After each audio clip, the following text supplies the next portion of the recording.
Welcome back, I'm Larry. So tonight we're gonna be working on my 351 Cleveland. So let's go ahead and jump into it and take a look at what we got. Okay, so I'm about to get ready to install the crankshaft into the block. So we need to install the rear main seal first. Now there are different ways people do this, but I'm gonna show you the way that I do it. I've always had success with it, never had an issue with it. So let's go ahead and jump into it. So first thing is, you can get the rear main seal by itself if you need one, but the engine kit, in case you're wondering what engine kit that I got, this is the part number for the engine kit. All right, so we're gonna start with the block side first, and then we'll do the cap. So the block side, this is where your rear main seal goes, right here in this last groove here in the very back. And if you look, right here is where that seal rides, right there on the crankshaft. So first thing I like to do is just make sure it's clean. You know, make sure there ain't no crud, anything, you know, rust, like heavy rust or anything that can potentially tear your seal, because if it does, then, well, this is a waste of time. So it'll start leaking. So we're gonna open up our seals, and there is a way that these go. So if you look at the way this seal is made, right, it has a lip on it like this. See how it's kind of like ramped on one side, and then it's got like an edge on one side. So this does matter which way it goes. So you want the seal to sit in the block with that edge, that sharp edge, facing into the block, that ramp side facing out of the block. So it should go just like that. If you put this in backwards and you put this seal in, because it can go either way if you don't know what you're doing. If it goes in this way, you're going to allow oil to seep past it. It's going to push this down, you know, because you can see how it, so I get the camera to focus. See how it squeezes? Oil pressure will push out past this seal, and you're going to have a rear main seal leak, and you have to do this all over again, except in the vehicle, or pull the engine back out. You put it in like this, where that lip can catch the oil, and that lip is going to catch the oil and keep it from going out, and it holds it in the block. So this is going to go in, like I said, just like that. But first, we need to put some lubricant on it. So usually I would use like motor oil, but in this case, since I don't have any open right now to get to relatively easily, I'm just going to use some assembly lube. You can use whatever, you know. So we're going to put a little bit on the seal and rub it in. Coat the entire seal in this lubricant.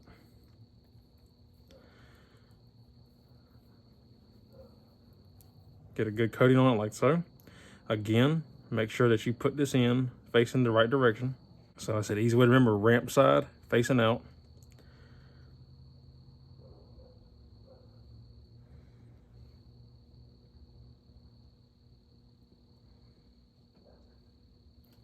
And another thing I like to do is I'll bring you down closer and let you look at it.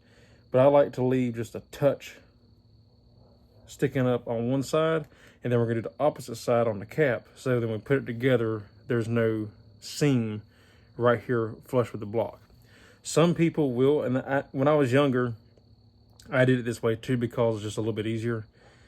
Put the seal flat, and then you can put a small little dab of RTV on top, and then put the cap on top, and it will seal. I have done it that way in the past, and they did not leak.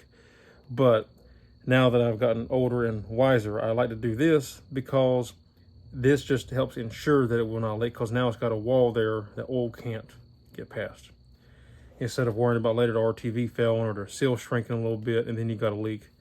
If it shrinks a little bit, it's still up inside the cap or down inside the block. You know, this side will be up inside the cap, and then the seal that's in the cap will be down inside the block. So even if it shrinks a little bit, you still have that wall there. And it just helps it. And my book also says to do it this way. All right, so I bring it down for a close-up, and you can see what I'm talking about. You got that little bit of a lip sticking up and how it's sitting in the block now. So if you want to know how much to do, it really doesn't matter to a point. Obviously, you don't want like half an inch sticking up here. It's going to be hard to get aligned with the cap. Just a little bit is all you need. I'll take a tape measure. You can use a dial caliper if you want to, but for something like this, it's not that serious. As long as we get, you know, right where we need to be. So I got about 1/4 of an inch sticking up. And you want about 3/16, 1/4 of an inch, just something. And then, because the lower it is, the easier it'll be to line up in the cap. If it's way up here, it'll be a lot harder to get the cap to seat and settle down on it. All right, so now we're ready to do the cap, and it's the same exact process, just the cap instead of the block. So again, it's still, you know, you put the seal in, keep the seal the same way with the flap, with the ramp facing outside the engine, which would be out here, and then the lip on the inside of the engine. So it would go just like this in the cap. Now, again, we got to make sure that we put lubricant on it, but I'm just showing you for demonstration. We gotta make sure we put the right end facing down, right, to match. So since we did it, we left this side sticking up on the block and the cap goes like this, we got to make sure that we leave this side sticking up. So when we look at it, it'll be this side here to stay sticking up on the cap.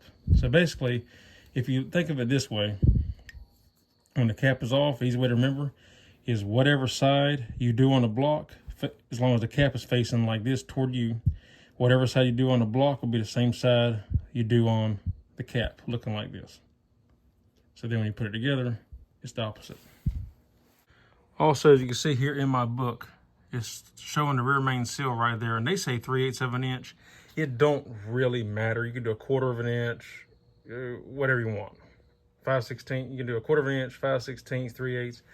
I do, you know, about a 1/4 of an inch, roughly, is what I do, 1/4, 5/16. So it's right there, but that is how they show to do it, and they give you a demonstration right there. And they even show you how the seal should be facing. Talking about install seal with lip towards front of engine. So that gives you a good idea of how it actually goes. So another quick tip about this is back in the day, these engines came originally with rope seals. Notice you have this little tiny pinhole here. Well, what that is originally there would have been a little pin in here that had a point on it. And back in the day when you install rope seals, you put the rope seal in here, and that pin was to dig into that rope seal and help keep that rope seal from spinning or bunching up in there with the crankshaft turning. It's to help hold it still. With these new rubber ones, you do not need that because it has a steel wire. You can kind of see it right there. It's got a steel wire. It's a steel wire coated in rubber. And so you don't need that. It'll hold itself in place. If you have that pin installed and you install this seal here, it will be hard to put the seal in flat, first of all. And then if you force it down and torque this cap down, your crankshaft will be tough to turn and you will damage your seal and you have to go buy a brand new seal. So make sure you knock that pin out. Just take a little punch, the same size as the hole, and punch it right on out. Now we're ready to install our seal. So what we're gonna do is we're gonna do the same thing as before. We're gonna lube this up.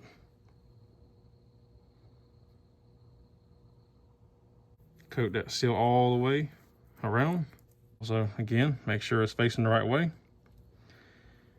And we need to leave about the same amount of space sticking up as we did on the block. About 5/16. So that's about where I put the other one, about 5/16. So now we're good. Now it can go in the engine. You would install your crankshaft now and get ready to install it. I'm not quite ready to put the crankshaft in yet. So just for demonstration purposes, I'll show you how this should go. So when you go to put your cap on, you want your ends to line up like this. You want to line them up and it should slip down just like that. Always tap your cap down flat, like so, and then torque your bolts down. So real quick to give you a close-up, you can see this is where our seal line is now. You can see how it's down like that. And then once you tighten this down, obviously it'll crush it a little bit and really make a tight seal. But now our line is down here instead of being even with the block. If it's even with the block, and like I said, that seal shrinks a little bit over time, over the years, or your RTV fails, it can possibly seep out through this line here. And so you don't want that. Another good little tip is to run a bead of silicone, RTV, right down this edge before you put the cap on. So we'll pull this back off because like I said, I'm not ready to install that yet. I'll take my RTV, make sure this surface is really clean, wipe it down with some carburetor cleaner, dry it really well, and take a bead, a small bead of RTV, and run down here on each side, and then put your cap on. And that RTV will help ooze out, spread out here, and then it'll push it out when you tighten it down, but it also helps keep oil from leaking down this corner right here. So another little tidbit of information right there. And that's the way I've always done mine. I've never had a leak. And no, before somebody comments it, no, putting RTV on here will not affect your torque reading whenever you're torquing your cap down. If you were to put a bead in here and let it sit and then put the cap on, yes, it possibly could. But as long as you put that cap on with that RTV still fresh and wet, like you don't put the RTV there until you got your crankshaft in and you're ready to put that cap on.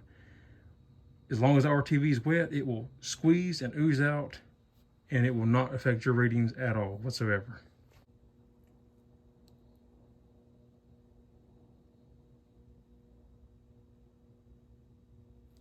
Just like so.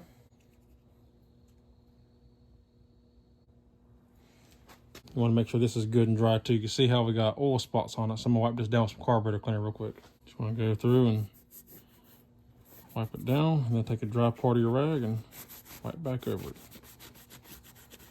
Real simple. Now it looks nice and dry, kind of a satin finish, and that's what you want. Want to install or apply our lubricant now, our assembly lube. Dot to the crank. And then put it on there. There we go.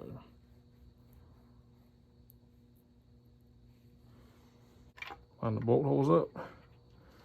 Drop this on down. Line up our rear main seal. So it drops on in. Over here we give it a tap.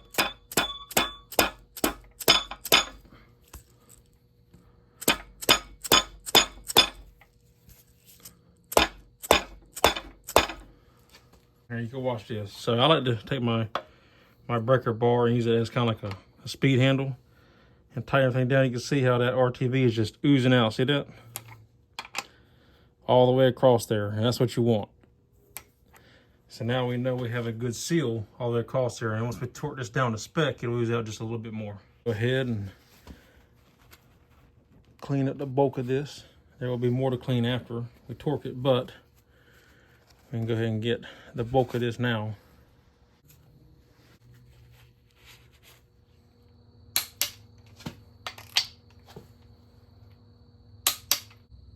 All right, and just to give you a close up. Like I said, see how it oozed out even more? We're gonna clean that up and make that look a lot neater inside and everything. And just to show a quick finished product of this. You see how it's nice and clean now? We dug old RTV out of that groove so our rear main, or our oil pan, our rear oil pan seal can seat properly and seal. Clean the inside.